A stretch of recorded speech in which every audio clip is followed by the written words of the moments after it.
Well, they are hard to miss. Massive steel power poles in a North Wichita neighborhood. Now, Evergy says it needs to install more of them in a different neighborhood. Kake's Maeve Ashbrook is live for us tonight, where a meeting to discuss the issue will happen shortly. Maeve?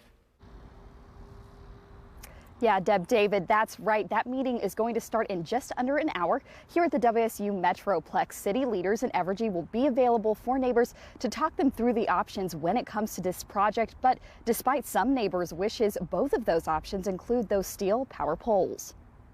High in the sky in people's front yards. Our neighborhood all needs to band together and say, no, we're not going to allow this to ruin our neighborhoods. A plan is in the works to install these huge steel power poles near Ellen Corner's home. No other neighborhood should have to take this hit. You might remember when Evergy installed them in a neighborhood just across the street. Neighbors were furious. So the city of Wichita and Evergy are trying to get ahead of any future problems by scheduling a meeting to talk through this new project. This is trying to get all of the questions answered up front before they even get started. Evergy says it needs to rebuild the power lines because of safety issues. I understand it.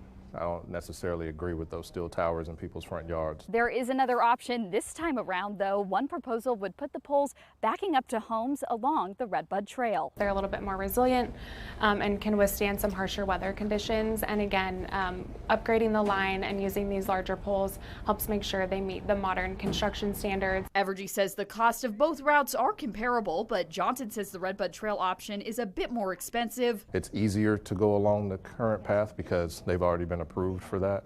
But to me, with changing times and you see people moving in and you see the impact to the neighborhood. But for residents like Corner, the meeting is something she simply can't miss. The Redbud Trail impacts a lot of people, a lot of neighborhoods, and it should never, never be put in there. It should be put on a major highway, major road, not in front of someone's house.